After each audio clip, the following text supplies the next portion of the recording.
Welcome into the DNVR Rockies Podcast.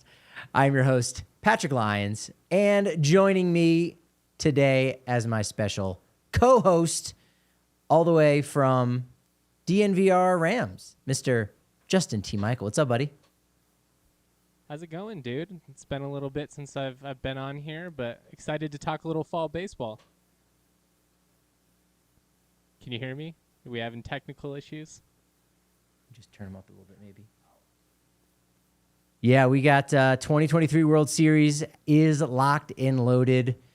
Arizona Diamondbacks, Texas Rangers. We'll break down a little bit how those guys got there. There's a brand new baseball league in the Middle East and in Southwest India, Southwest China, Southwest Asia. Apologize. Look, I am on 90 minutes of sleep. Not a complaint, just a piece of fact.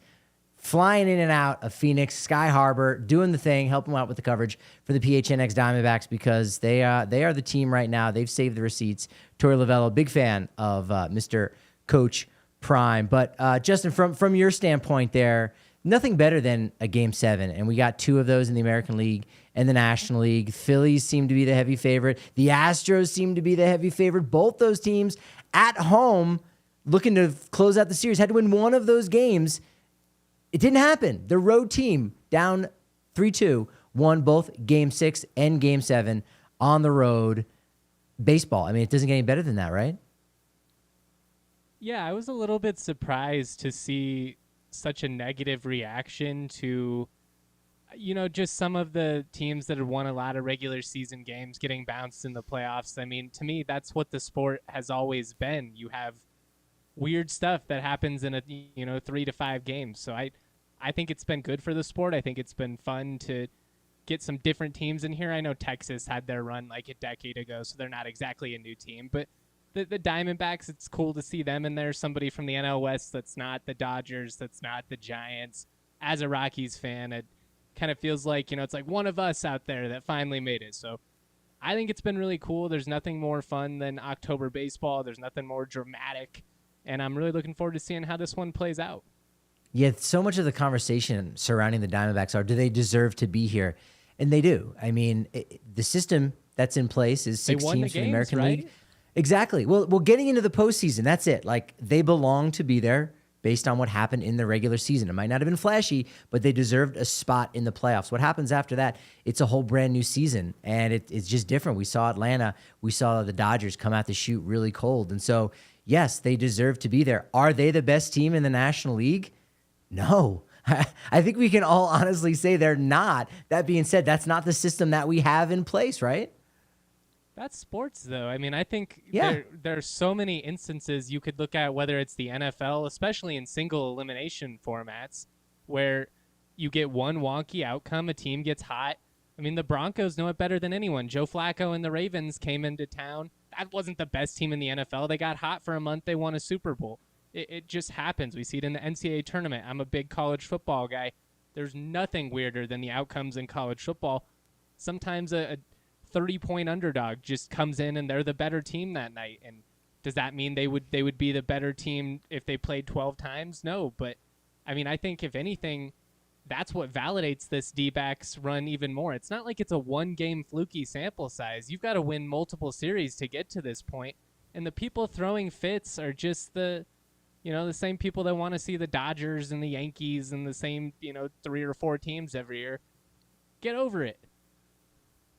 For sure. Yeah, those large market teams, they're in the postseason every single year. But if you look at the Cardinals, the Yankees, and the Dodgers, you're like, yeah, they win their division if they have to luck out and maybe get a wild card. They've only won one World Series each over the last 15 years. And I think that's probably a good thing. Sure, if you want to let them in the playoffs every year with that system, fine. But now you got to run through the gauntlet. And the Diamondbacks did that. So, sure, the system, does the system need to be fixed? I don't think so. I think it's fine. You got the 6 teams. And you've got the 3 wild cards. It makes things a little bit more interesting where you have a whole extra wild card round. The teams with the better record get a bye. The system, is it broken? I don't think so. I think it's a good, fair system.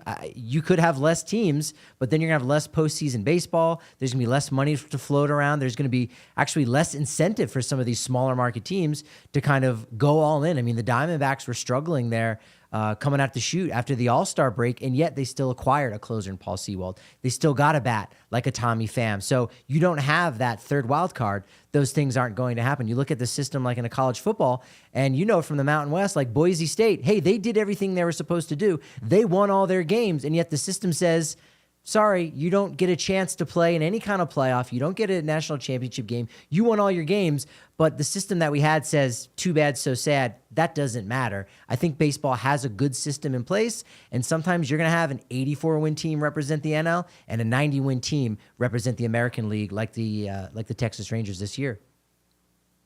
Yeah, I mean, it's just a part of sports. Anything can happen. Like, obviously, it's a bit of a cliche, any given Sunday or whatever they say for football. I'm a big football guy. I don't mean to keep bringing it back to my sports, but I just mean, like, this isn't new.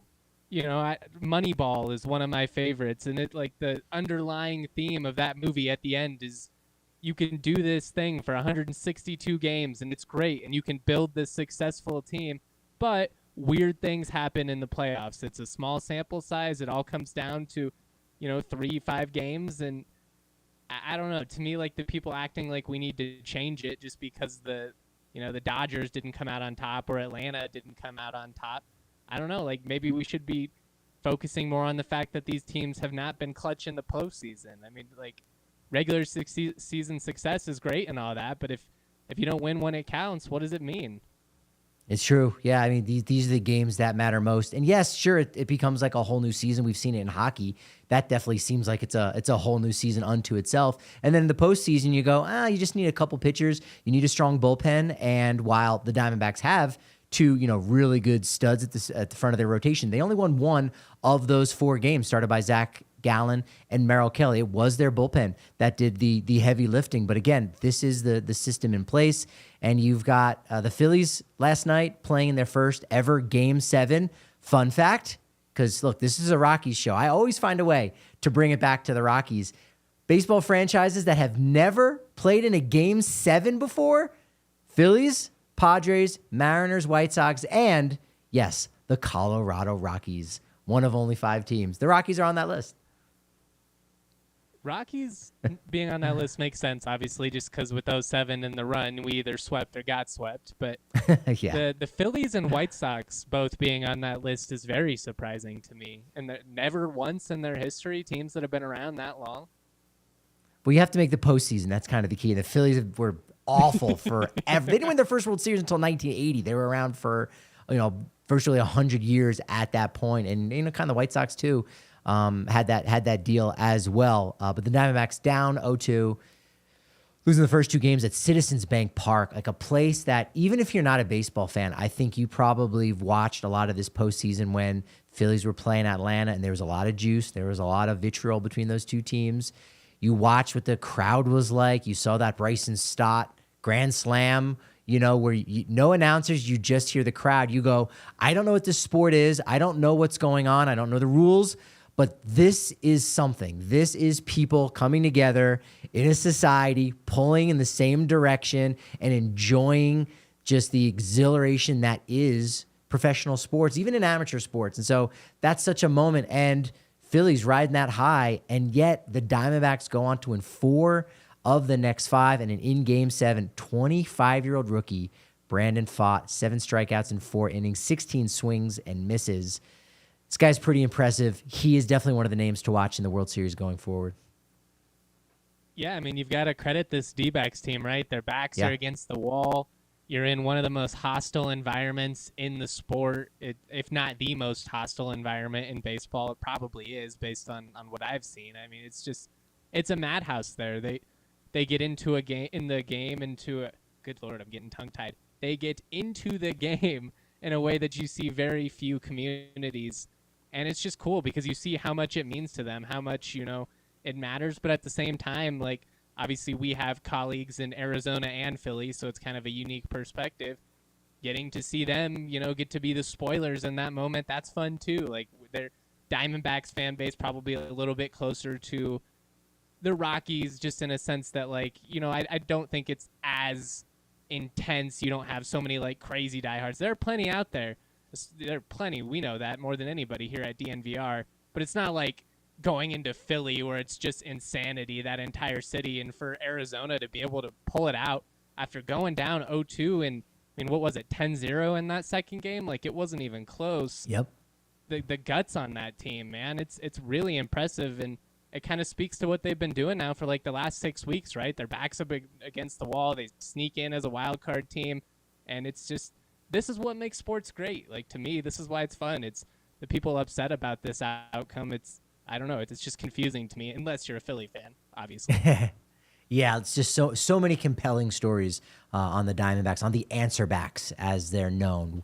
They've got a lot of really good merch down there at PHNX. I mean, they're the wagon, right? Kind of join the bandwagon, but they keep rolling along. They're effing dangerous, of course, as well, and so they're having a good time. I mean, the Broncos got great merch. We've got a lot of really good stuff at DNVR Locker. In fact, we also are spoiled because we're partnered with Breckenridge Distillery, the official bourbon of the Denver Broncos. They are at all of our tailgates, at all of our watch parties. They're actually giving away 2 tickets for that Chargers game coming up at the end of the year in the Breckenridge Bourbon Whiskey Suite. All you got to do, take a photograph, your favorite photograph at the Broncos or of yourself in a Broncos jersey, whatever it is, Instagram, Facebook.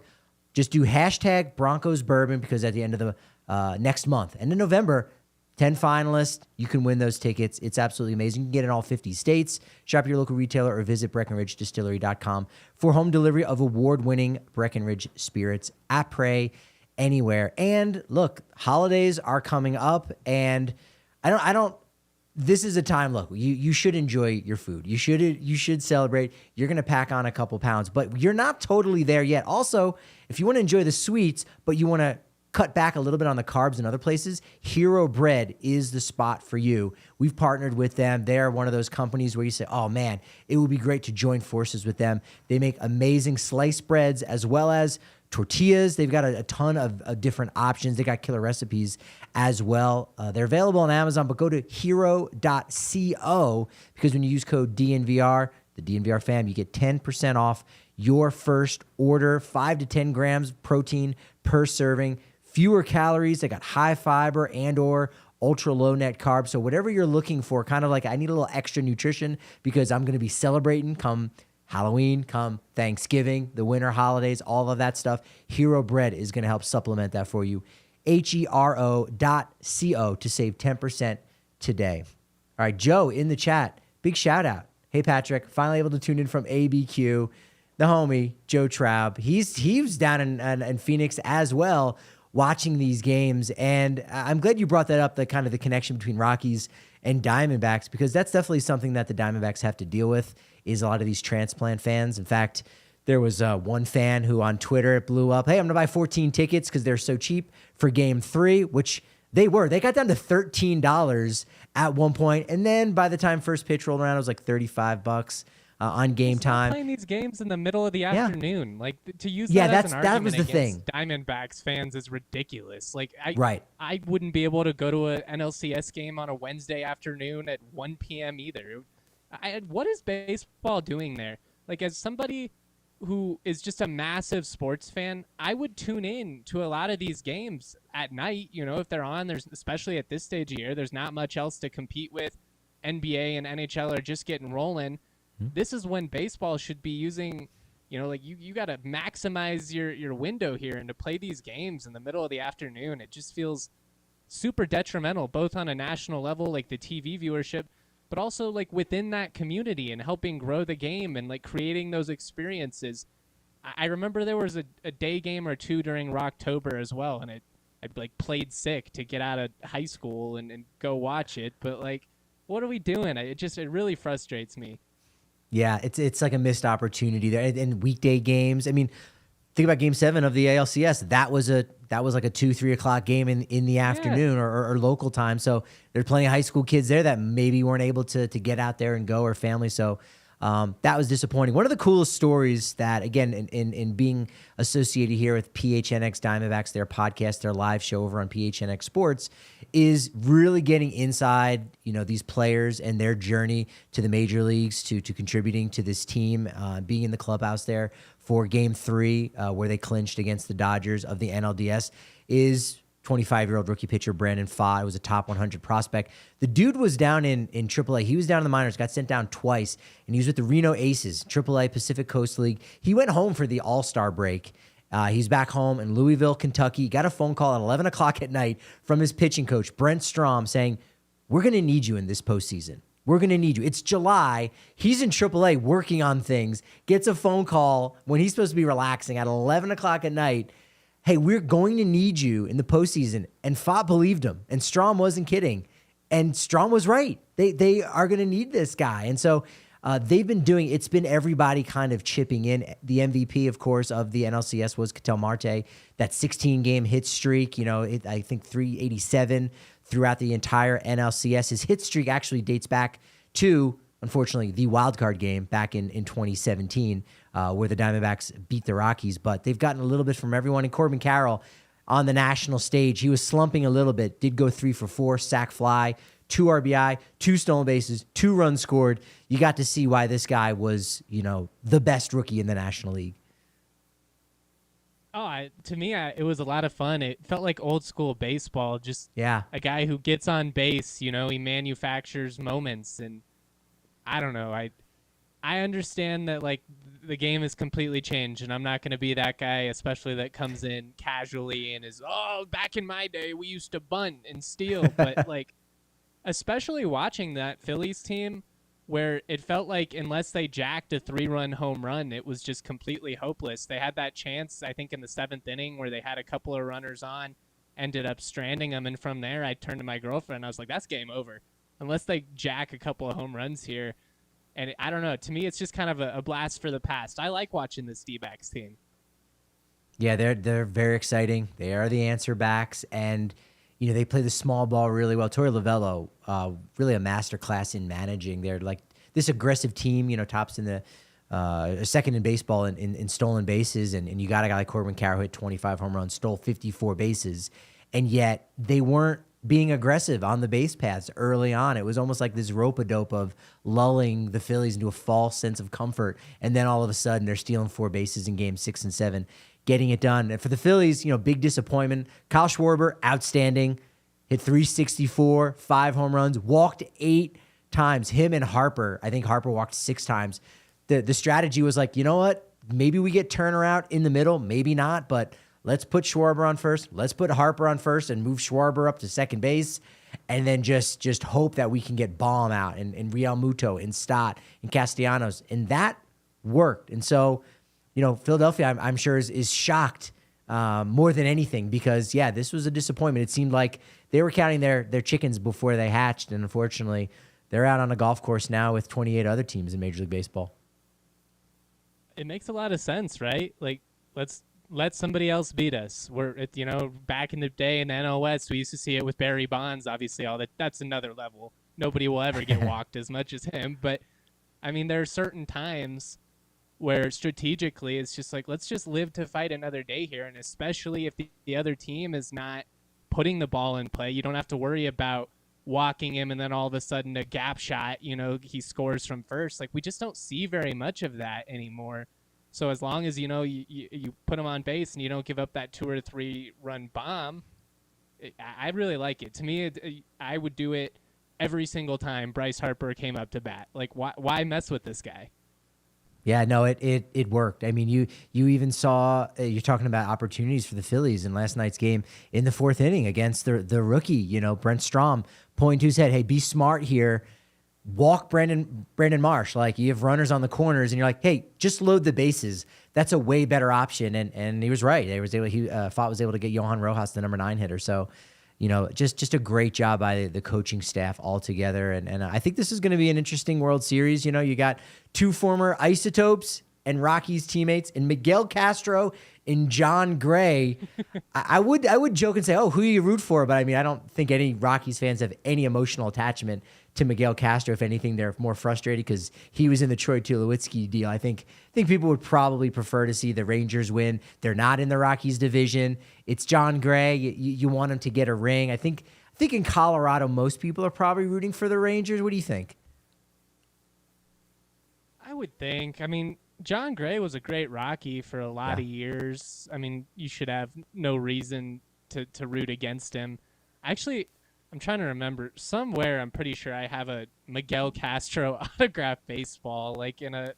I've got some really random Rockies stuff from I have a Manny Corpus autograph. I have a batting helmet that belonged to Jake McGee or something random like that. What a flex. I've got all kinds of weird stuff. If you got a Johan Flande, now I would really be impressed if you had that. I can't go that deep, but okay. Yeah, I'm pulling for the Rangers just because we've got some familiar faces there. I like their colors too. I worked at Lids in high school, so I have the majority of the MLB in terms of the new era hats, and I always thought that Texas had kind of a fire fit, so I'm pulling for them for aesthetics and for my guy John Gray because it's a shame he wasn't able to get to a World Series when we were rolling there for a couple years, and he was instrumental in that rotation. Yeah, hopefully he doesn't have the same luck he had in that wild card game in 2017, which he did start. I wasn't going to bring it up, but you're right. Well, you texted to me in Slack, so I was just reading what you wrote here. I'm going to pin it back on you. How about that? No, Arizona during the season won 3 or 4 from Texas. Susie's been talking about it all week. The fact that both of these teams lost 100 games 2 years ago kind of gives Rockies fans some hope. Hey, maybe in 2 years. I don't think the Rockies are going to have the same luck, but still, you can have that hope of look, it doesn't mean you're going to be awful forever.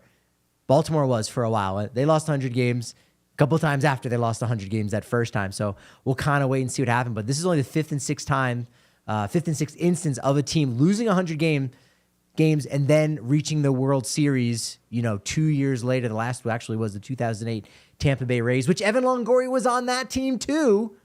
He's on the Diamondbacks now. They're starting third baseman. Was that Philly, Tampa? That's right.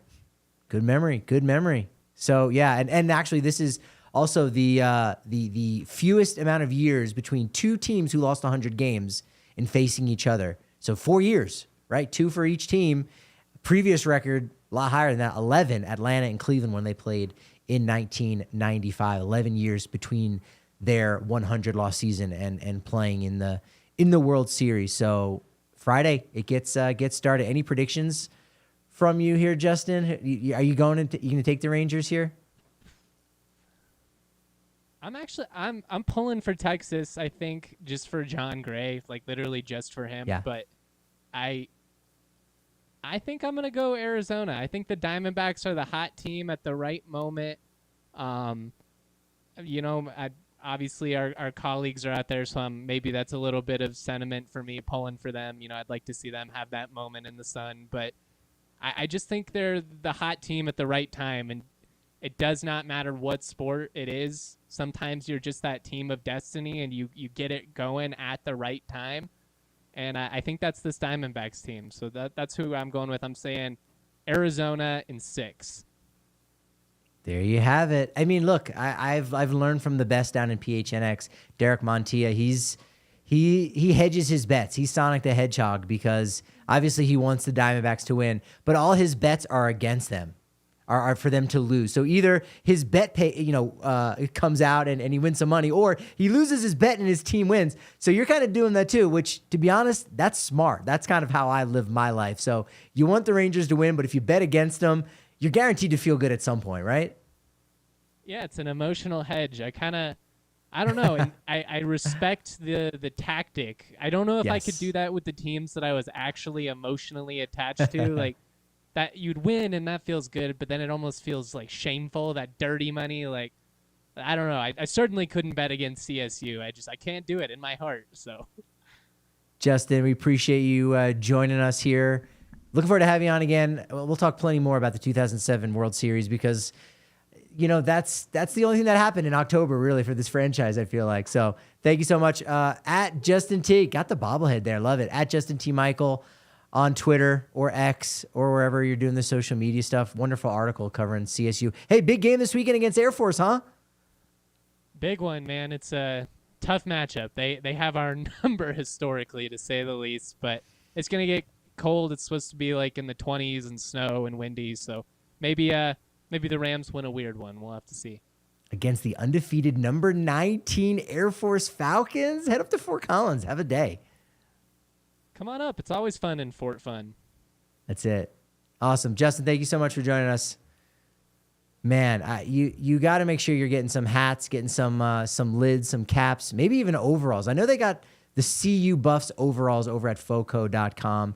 They got wonderful bobbleheads that are limited edition. The craftsmanship on it is absolutely amazing. You know how you go to a consignment shop and you see some of those giveaways that the Rockies had and you go, oh yeah, well, those were free and they weren't really taken care of very well, and the craftsmanship isn't really great. There's a reason why it's on a rack for $1. These are ones you're going to want to hold on to forever, if you can even get your hands on them, because they go like hotcakes for all the teams, all the sports. You use code DNVR, you get 10% off all non-pre-sale items. Again, they got Aloha shirts, straw hats, polos, bags. Those overalls, man, they go hard. Foco.com, check them out. And if you do want to get $13 World Series tickets as being floated out there, rumored. No, I think I did see this morning, Game 3 in Phoenix. It's like it starts just to get into the door at $700.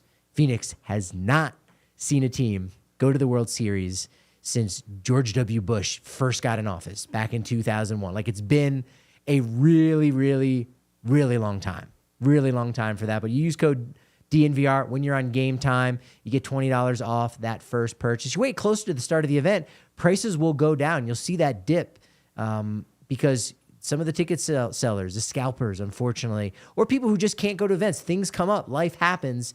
They got to get rid of those tickets. They want to get a couple bucks for it. You can take advantage of that because Game Time tickets, you download it today, last minute tickets, lowest price, guaranteed. Go DNVR, get you $20 off that first purchase. Yeah, today is let's see how quick my math is, 16th anniversary of Game 2 of the 2007 World Series. Matt Holliday went 4 for 4.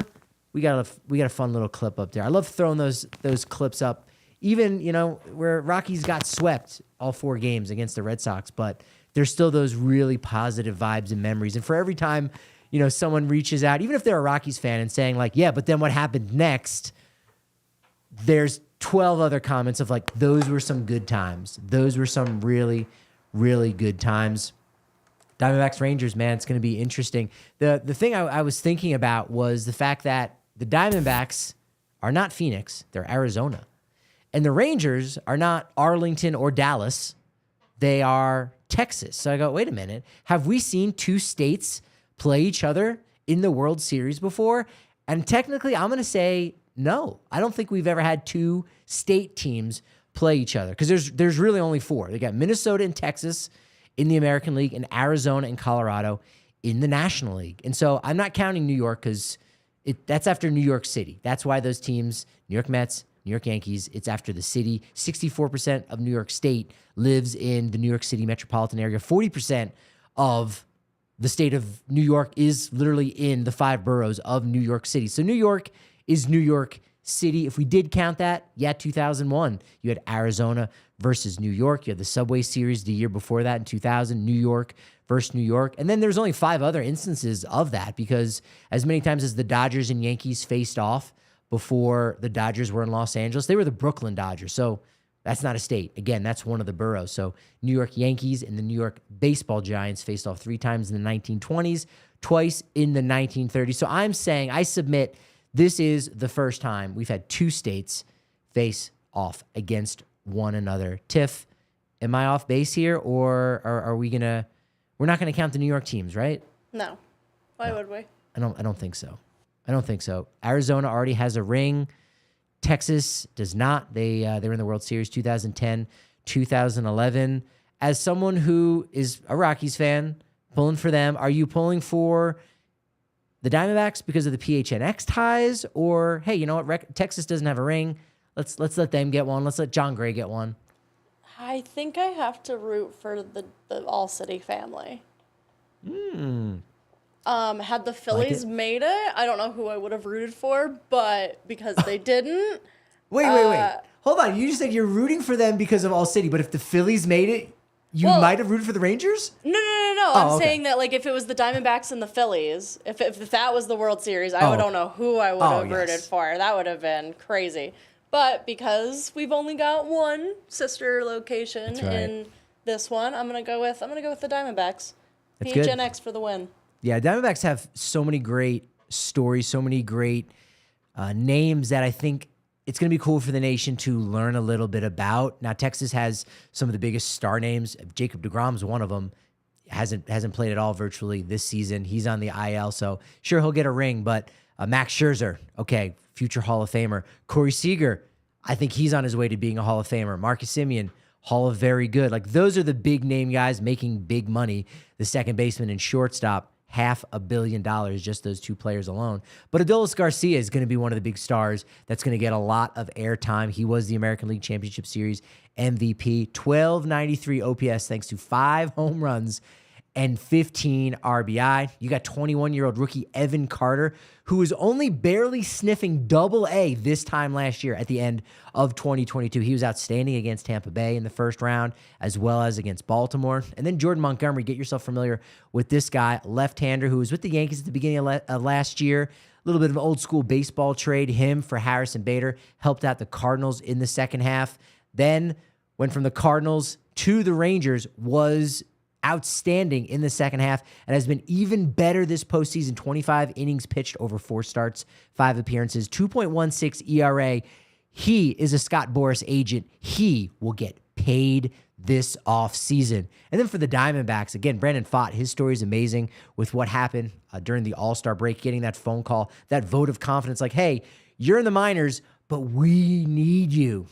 And they did. They absolutely did. Corbin Carroll, that reluctant superstar. He can be a little bit awkward when you put a camera in front of him, talking with him firsthand. You know, it takes him a while to have the right word choice, but he's making sure that he does his job and doesn't say anything he doesn't intend to say. Reluctant superstar, but a superstar nonetheless, was absolutely great this entire season, joining the 2050 club, which he essentially invented for rookies. And then Gabriel Moreno. He is the next big superstar. He came over in that Dalton Varsho deal. We got an article up at the DNVR.com right now all about how the Rockies have to be aggressive on the trade front this offseason. 4 teams punched their ticket to the postseason last offseason with a trade. Twins and Marlins connected. Twins, they had some depth at second base. They traded Luis Ariz to the Miami Marlins for Pablo Lopez. They needed some starting pitching, and they got it in Pablo Lopez, locked him up to a little extension there. That was a win-win trade that got both of those teams into the postseason. And then Blue Jays, Diamondbacks. Blue Jays got Dalton Varsho because the Diamondbacks had one too many outfielders. In exchange, they got Lourdes Gurriel, who was an all-star this year for the National League, and Gabby Moreno, a franchise catcher, 23 years old, Gold Glove finalist in the postseason, hit .296 with 3 RBI. That sounds like good. It sounds above average, but there are statistics that go into win probability added, championship win probability added, that looks at moments and saying, hey, bases are loaded, 2 outs, late in the game. A base hit is worth a lot more there than in a 9-0 game, as Justin alluded to, that Game 2 NLCS matchup against Phillies and Diamondbacks. You hit a 3-run home run when your team's up 7-0. How much is that worth to your team winning that game? Not very much. But if you do that in a really tight game, it's worth that much more. And that's what Gabby Moreno has done this postseason for the Diamondbacks. In fact, he's hit 3rd in the Diamondbacks lineup for the final 5 games of that series. Only 3 catchers in the history of baseball had ever hit 3rd in the postseason. Walker Cooper, Thurman Munson, borderline Hall of Famer, and then another guy who might get in, Joe Mauer. They all did it 1 time each. And Gabby Moreno, at 23 years old, is hitting 3rd, right in the middle of that Arizona Diamondbacks lineup. He's been fantastic behind the plate, so clutch. it's going to be interesting seeing the coverage of him and for him to get that notoriety that he absolutely deserves. Brandon Pfaadt, the 25-year-old rookie, Alec Thomas, the 23-year-old, who hit 4 home runs this postseason, the most for them. He's got some pop, has some great range out in center field, does not have the arm that Brenton Doyle has. He is a Gold Glove finalist, but I think it's going to be Brenton Doyle absolutely for the win in center field for the Gold Glove Award. But this is, baseball fans, you're going to watch this. Even if you're maybe a little disappointed at some of the lack of star power, you're not getting the Jose Altuve, the Yordan Alvarez, the Dusty Bakers of the world for the Houston Astros. You're not getting the Schwarber, the Harper, the Castellanos. You're not getting the AOK. Too bad, so sad. But you are getting the 2 best teams this postseason facing off, Rangers, Diamondbacks, and it all starts on Friday. If you're watching on TV or down here at the corner of Colfax and York, Breck Brew Broncos Country is what needs to be in your hand, made from Colorado ingredients, made from 100% renewable energy, made right here in Colorado. Go to breckbrew.com, the Breck Brew locator, to find out where you can get it near you. All across the country, you can get Breck Brew. You don't just have to be here. You don't just have to be a diehard. You don't just have to be at the bar where we've got all the banners hanging up. You got to be over at DNVR_sports on all social media to see that, because that is amazing. Were you here for that last night, Tiff? Yeah, it was pretty cool. I was jealous. I did wish I was there. I did wish I was there. That was so cool looking. We just need one more sports banner. We've Who could we possibly be missing? I saw some orange up there. There's some for orange. Super Bowl. There's even some light blue and burgundy. There's even sky blue and burgundy from 2010 up there. Oh, Rapids. Yeah. So maybe post show we'll talk about it. Yeah. I don't put me on the spot. 'Kay. Don't put me on the spot. I'm not sure who we're missing from that championship. So, Tiff, have you heard about Baseball United? No, I've never heard of this. All right. Well, take a look at this logo, and because I know you have your hand in a little bit of the soccer stuff. It has the vibe of like a crest, of like a soccer crest, Yeah, and that's definitely. because it's going to be a brand new league that is taking place in the Middle East, South Asia, India, Pakistan, United Arab Emirates. So it's kind of playing off that soccer vibe. Brand new league. Some of the investors include Hall of Famers Mariano Rivera and Barry Larkin. They're going to start with 4 teams. There's going to be 4 more teams that are going to be added next season. And apparently they're going to have rules that are also different than what Major League Baseball has. And I haven't kicked the can down the road at all to try to figure out how the rules are going to be different, but they said that they are going to try to make it similar to cricket, to make fans. I mean, they're going to be played at cricket grounds. The only thing I could think of, there's just going to be a timing component, like, hey, you can only bat so many guys, or the entire 9 guys in the lineup get to bat, and then that's an inning. That's the only thing I could think of. I don't know of any other wacky rule changes that you can make. Are they going to Savannah Bananas this, or? I mean, if they're smart, right? You get extra points if you're on stilts. Yeah, like. If the ball is on fire, you get 3 extra bases if you can hit that. The jerseys are kind of off to a nice start. Let me pull these up for the viewers. Please do. Yeah, I think it's the Mumbai Cobras. If you're, get your team now, because look, you don't want to be on the outside looking in and be, a fair weather fan and jump on the bandwagon a year into this thing, which even if you waited, it's only a year old. Because it's brand new, it hasn't started. Yeah, I like these Falcons colors. Falcons, the Abu Dhabi Falcons, they got that mint green color. I'm not sure if you're able to scroll down. That Mumbai one, you don't get the sense, but there it is, the purple. Yeah. That feels like that's going to be the one. Well, even this Cobras one here, this like black and purple one. That's it. That's what I meant to say. Yes, Mumbai Cobras. That's the team that's purple. So you go, okay, maybe that has to be your team.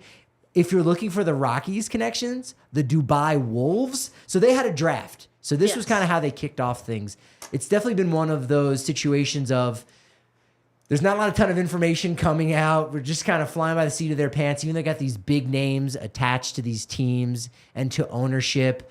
They did have a draft on Monday. The first overall pick was a gentleman by the name of Karan Patel, who does have he is an Indian American baseball player.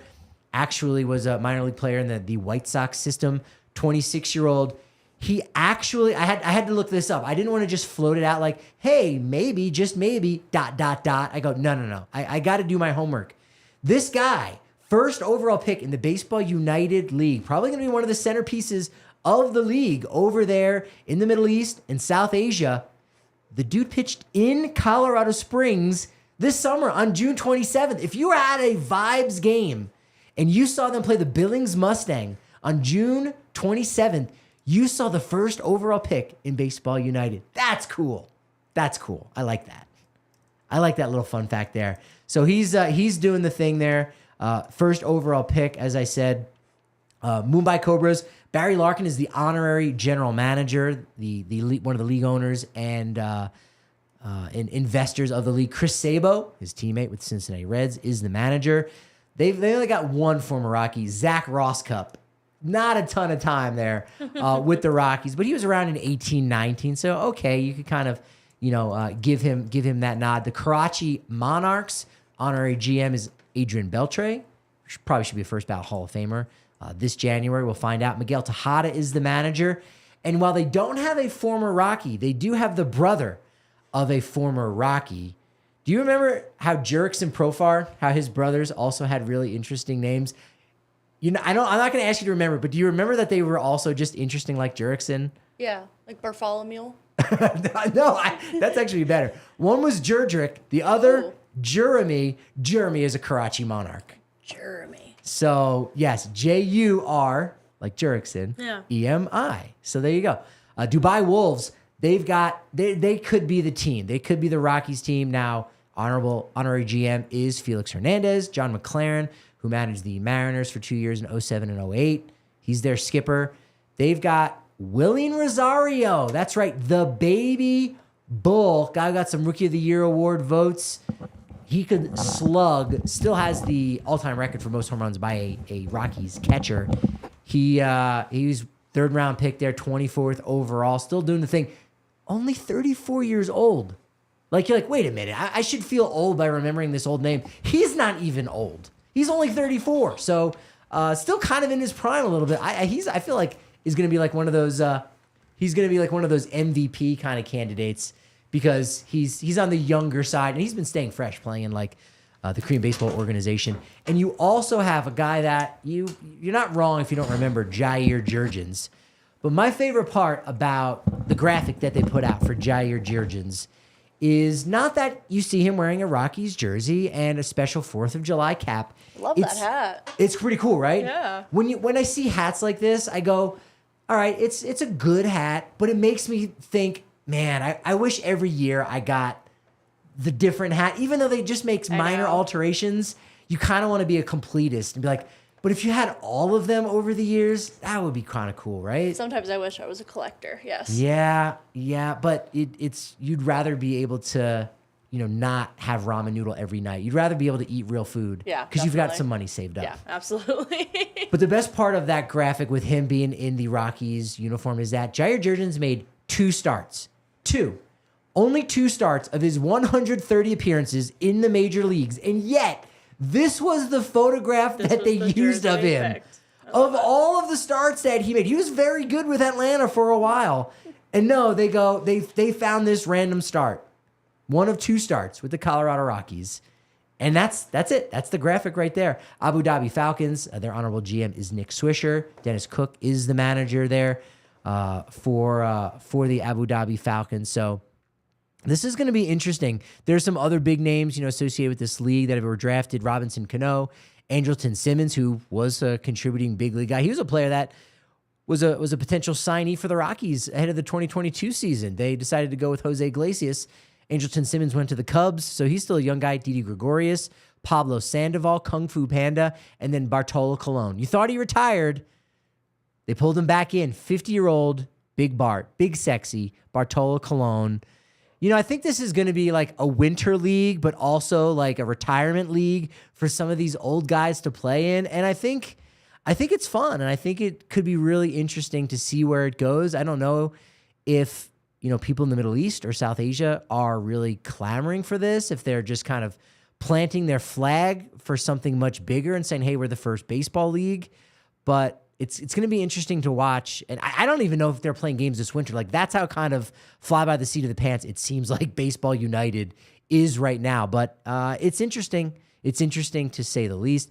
Very interesting to know that San Diego Padres manager Bob Melvin is now San Francisco Giants manager Bob Melvin. Earlier in the week, Padres gave him permission to go and interview for that job. Nick Hundley, former Rockies catcher and current Rangers special assistant, actually declined an interview with the Giants due to some family concerns. Jason Varitek was given permission, one of the Red Sox coaches. But it turns out it's going to be Bob Melvin, who, as I saw Jeff Sanders, our buddy from the San Diego Union Tribune report, Padres aren't going to receive any compensation. They're just going to let their manager, who's under contract, go and say, yep, go ahead.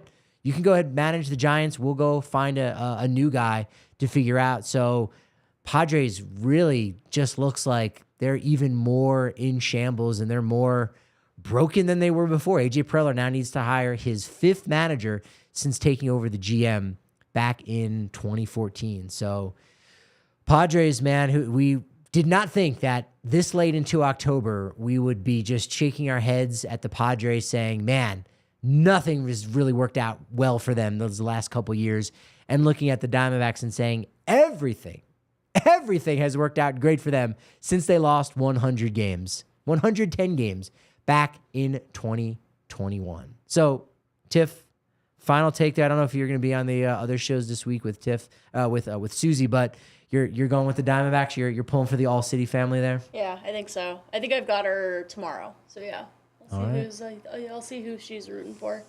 Yeah, I don't know. I mean, I think it'll be the Rangers. Yeah. There you go. That will be interesting to see. Yeah. You'll have to tell her. Rangers, because of John Gray. Okay. She enjoyed covering John Gray and kind of being around the team a little bit for that. So there's that. There's nobody on the Diamondbacks, other than, well, bench coach Jeff Bannister, was a manager with the Rangers there for a little while and did work for a year at the University of Northern Colorado in their baseball department, but really doesn't have any ties to the Rockies whatsoever. And the Diamondbacks did knock the Phillies out, so I think she's pulling for the Rangers. Yeah. We'll see. Hey, that's why you got to tune in. That's why you got to follow us over on Twitter at DNVR_Rockies, at Patrick D. Lyons is where I'm at. And 36 hours, I don't know. I'm flying back out to Phoenix, PHNX. So if you want more of me, if you want more of this, if you want my coverage of the World Series and kind of see things from the other side of the NL West and get some of that coverage. And I do slip in some Rockies references here and there, not a ton. I think Diamondbacks fans would probably be sick of that if I did it too much. But I get those shots in there. Don't worry. I still have your best interest in mind. But we're doing that over at the PHNX Sports Channel. This has been tons of fun. And at Tiff_Tano?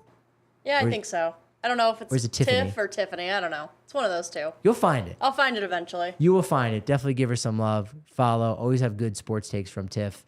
Good stuff, as always. And look, appreciate the momentum that Justin T. Michael on Twitter gave us. Big game this weekend for CSU Rams on the football side. Tiff's given us some momentum there as the biggest Mumbai Cobras fan. I mean, is that now your team? Is that also your team? You're picking two teams today. I think Mumbai is going to be my.